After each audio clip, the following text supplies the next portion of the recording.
Sizinle yine ben Sebastian. Demek bundan evvelki birinci videomda sizinle Ubuntu demek Linux kəmər sisteminin Ubuntu distri hakkında kısaca tanışlıq verdim. Düzdür, tam orada məlumat verə bilmədim. Sadəcə tanışlıq idi.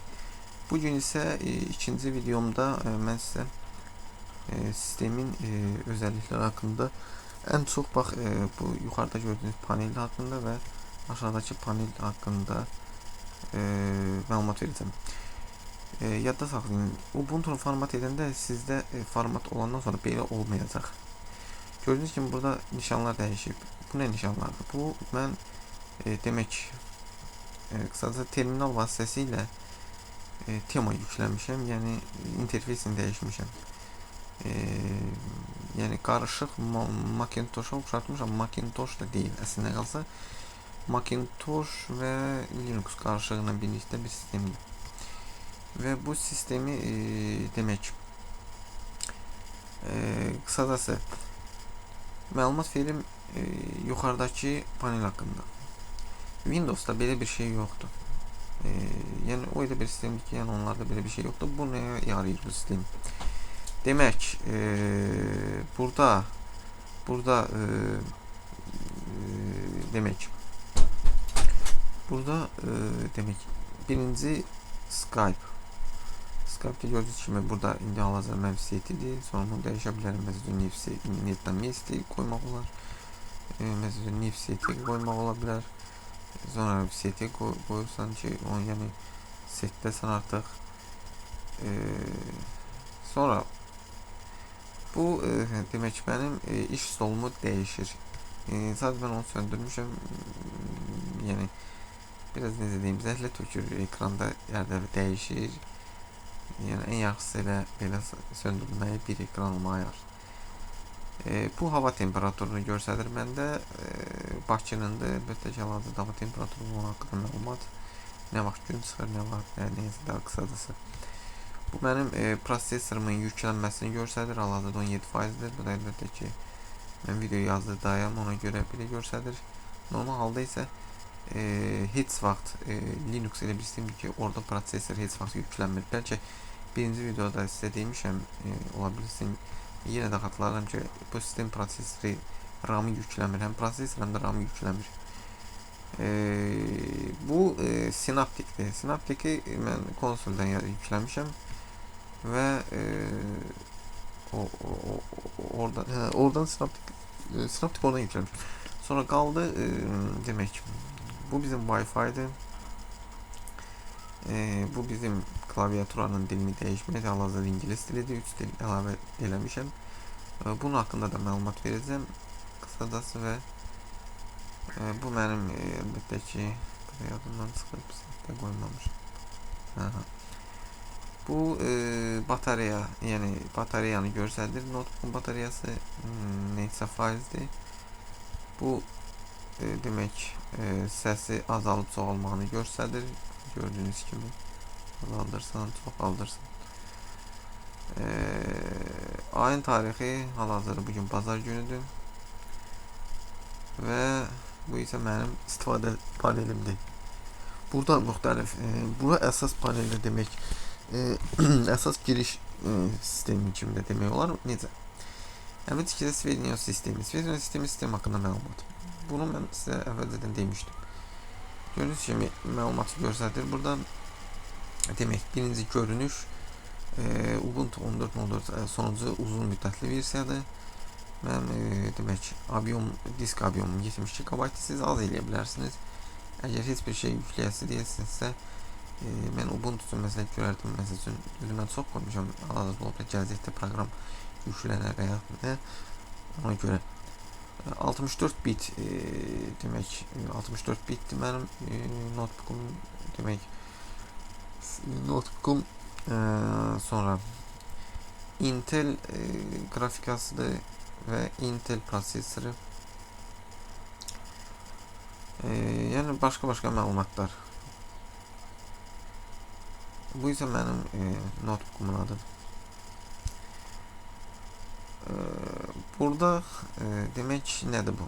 Bu odur ki sistem avtomatik məsəl üçün əsas browser hansı, nə hər hansı bir fayl açsa, əsas sistemin əsas browseri hansıdır? Əlbəttə ki, dəyişib bu web browserin özü də var. Burada qoymaq olar, amma lazım deyil bu. Bu öz browseri də demək olar, amma bu istifadə olunur. Məndə Chromium'dur və Firefox. Əsas iki browser, yəni bu sistem üçün bəs edir. Mən Firefox'dan istifadə edirəm əlbəttə ki. Bu ana browserdir. Burada yəni text editor, başqa şeylər. Burada şəkil açma isə hansılar varsa ki, aça bilər. Yəni burada başqaları da var. Mən ən əsas elə bundan istifadə edirəm. Ana sistemdən tutma. Musiqinin oynadılması demək, burada mən dəyişsəm daha yaxşı GMPP qoyardım. Video isə əlbəttə ki, sampler. Burada demək, bir sponsor обработанность. Burada demək, DVD disk hər hansı bir nəysə oxudanda bunun hansı yəqin onu nəzərdə tutur. Burada yəqin icazədir. Başa düşdüm, icazədir.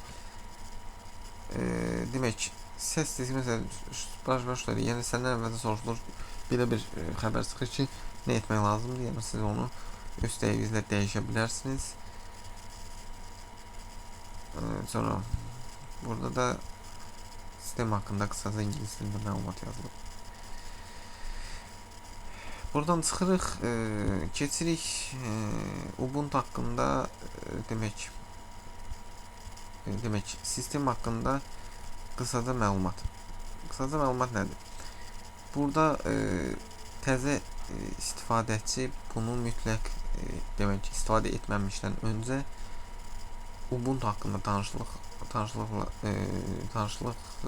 olan bir bölümü bunu oxumalıdır və sonra istifadə etsə daha yaxşıdır. Çünki burada necədir? Bunu adi bir Windows ömrü o Windows işlədir.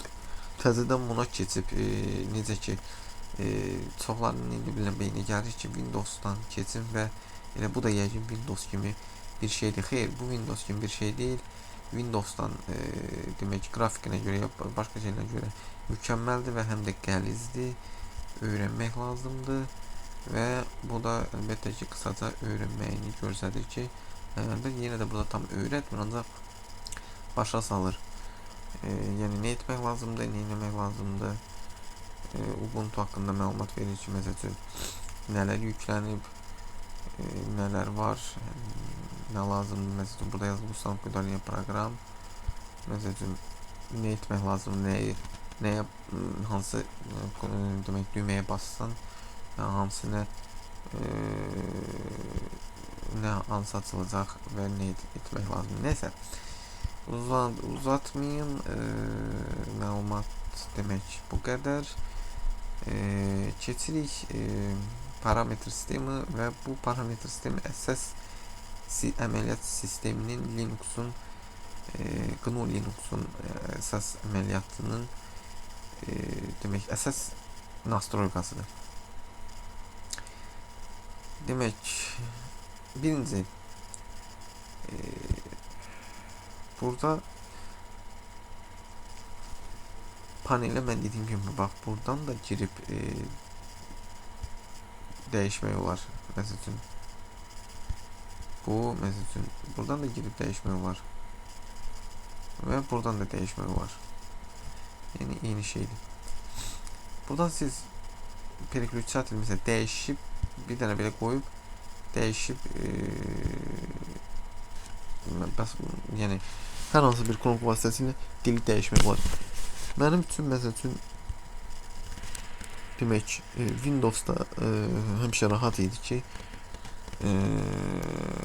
Alt Shift'i basmaq. Bunda isə fərqi yoxdur. Shift 6 da basa bilərsən, Alt basılsa Shift'i də basılıb tuta bilərsən. Yəni, hər söz bunda rahatdır. Demək, bu belə. Sonra buradan dil əlavə etmək, necə etmək lazımdır? Plus işarəsinə basırıq və Windows'dakı kimi hansı dil oldu, hansı ölkənin dilidir. Məsələn, məndə məsələn, dəyişmə o angliski dəyişirsən, bir dənə belə dabavit söz düşdü ora. Və artıq burada üzə çıxacaq.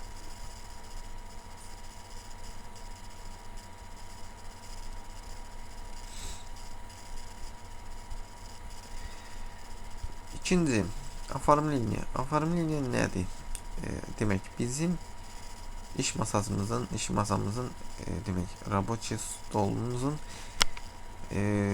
aboy, yəni wallpapers, necə deyim, iş masasının şəklini dəyişmək. Dəyişmək çox asandır. Buradan da seçə bilərsiniz və plus işarəsinə basıb, hər hansı bir papkadan yüklədiyiniz şəklin üzərinə basıb, открыть basıb, artıq həmin рабочий stolda o şəkil düşəcək. Keçirik üçüncüyə. CTV учетный запись. Bu mənim əlbəttə ki empati proqramı var, mən də yükləmişəm. Yəni Facebook'a daxil olmadan mən proqram vasitəsilə Messenger, sadəcə Messenger rol oynayır və Facebook avtomatik ora bağlamışam ki, mən demək, yoldaşlarımla daim əlaqədə olum. Neyse, bununla getdik. İkinci, yazıq sistemi. Demək, sistemin dili. Görürsünüz, məndə indi belə bir məlumat çıxdı ki, demək, dil tam yüklənməyib. Yəni bəzi sistemdə ingilis dilində sistemlər qalıb, ingiliscə nəsə bir şey. Burada görsədilir nə yüklənməyib. LibreOffice-in özünün demək, LibreOffice özünün, yəni Windows'dakı kimi Word proqramında onun dil paketləri və s. Mən bu kişi qalsın sonraya. Sonra baxarıq. Gözüm rus dili, ingilis dili dəyişə bilərik burada. Azərbaycan yoxdur, var. Yox, Azərbaycan var. Burada biz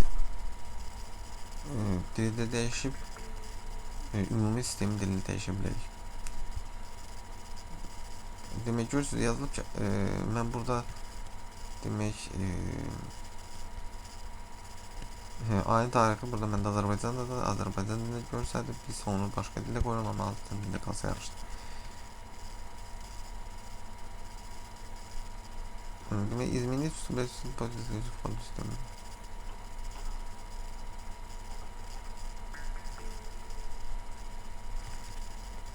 Bax belə. Neysə, yəni belə bir məlumatdır. Buradan çıxırıq. Yarkısti blokirovka, bu mənim demək notebook'un ekranının nə dərəcədə işıqlı, qaranlıq etməyini edirik. Bu bizim batareyada qənaət edir.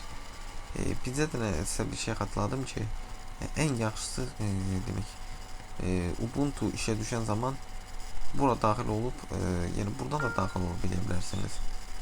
Turdan da daxil olub yaza, yəni buradan da daxil olub dəyişə bilərsiniz. Bununla əlaqədar bu qədər. Sizə personal haqqında ümumi məlumat verdim. Yəni gördüyünüz kimi bu yuxarı sıra haqqında. Gələn videomda isə sizə aşağıdakı bax bu sistemin haqqında, printerlər necə qoşulur, necə yüklənir, necə etmək lazımdır və ümumi Wi-Fi qoşulma və başqa bir əlavələr haqqında da məlumat verəcəm. Sistem genişdir, əlbəttə ki, bunu tam mən sizə deyə bilməyəcəm. Əlbəttə ki, mənim özüm də hələ ki, təzəyim 2 aydır. Özüm 5 il Windows'da işləmişəm. Əlbəttə ki, Windows'u mən işlədəndə birincisi gec işə düşür, antivirus olduğu üçün o sistemi demək hələ yüklüyür ki, hələ açılmağı var, gözləyirsən ki, açılacaq.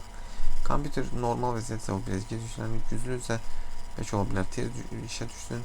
Amma bu Ubuntu'da isə antivirus dediyim kimi yenə əvvəlki videomda ehtiyacı yoxdur. Çünki sistemə virus düşmür. Elə bir sistemcə virus düşmür. Və bu da onun bir plüsüdir ki, sistem elə məhz ona görə də ümumiyyətlə yüngüldür, tez işə düşür, tez də sönür. Məsələn, brauzerlər tez açır, məsələn. Və məsələn, bağlayayım mən brauzeri. Məsələn, Firefox'u Windows'da açanda gözləyirsən azca bir 15 saniyə, 10 saniyə.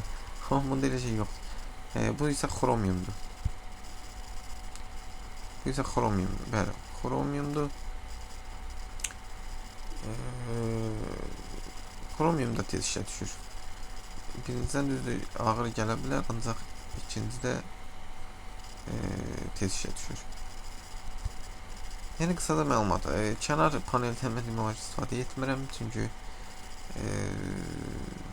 kənar panelə ehtiyac yoxdur. Bu varsa kənar panelə ehtiyac yoxdur. Aşağıda olduğu kimi bunu da demişəm, Dock yüklürsünüz. Dock vasitəsilə də biz işarələrin ölçüsünü böyüdə bilərik. 38-i 46 da edə bilərik. Böyüdə bilərik, nə biləm, hər şey edə bilərik.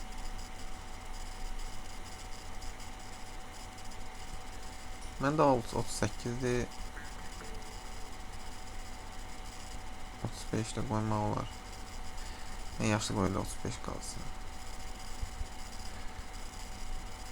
Demək, bu qədər. Mən sizlərlə sağollaşıram. Bunlar gələn videom inşallah növbəti videomda sizdə bu mənim artıq ikinci videomda, üçüncü video rolikimdə mən sizə ümumi həmin o dediyim kimi hələ burayla qurtarmamışıq. Sistem haqqında məlumat verəcəm. Ubuntu'dan istifadə edin. Çox gözəldir. Həm pulsuzdur, internetdən yükləmək, həm pulsuz özünü yeniləyir. Windows kimi tez-tez format etməyəsiniz. Uzun müddətli versiyada LTS-ni yüklürsünüz və 4 il kef eləyin. 4 il, 5 il kef eləyin. Sonra isə format, yəni silib təzədən format edin, belə bir şey yoxdur. Heç yeni versiyasını yükləməyə də ehtiyac yoxdur. Özü avtomatik internetə bağlı olduğunuz zaman özü 6 aydan bir mi, ya 1 ildən ya 3 ildən sonra ümumiyyətlə 4 il bu poddeşka verir. 4 ildən sonra ya şimdi görək 4 ildən sonra belə bir abunəmiz çıxacaq ki, yeni versiyası çıxır. Məsələn 15.04 ya 15.10 yəni onu sistemi yeniləmək istəyirsiniz, basırsınız OK və gedirsiniz bir səkən çay yapabilirsiniz. 1 saatdan sonra gəlirsiniz, artıq sistem özü perizaquska verilib, abunəliyi olub, yeni sistemə yazılıb, sonra isə orada nastrokalarını düzəldirsiniz və indi onlar haqqında da mən sonra məlumat verəcəm. Hələ ki məndə elə bir şey yoxdur. Mən deyirəm yenə özüm də tez istifadə edirəm, artıq 3 aydır Linux'da istifadə edirəm. Windows'dan bir sözünü imtina etmişəm. Hələlik dostlar, gələn görüşlərə dək. Üzünüzə yaxşı baxın.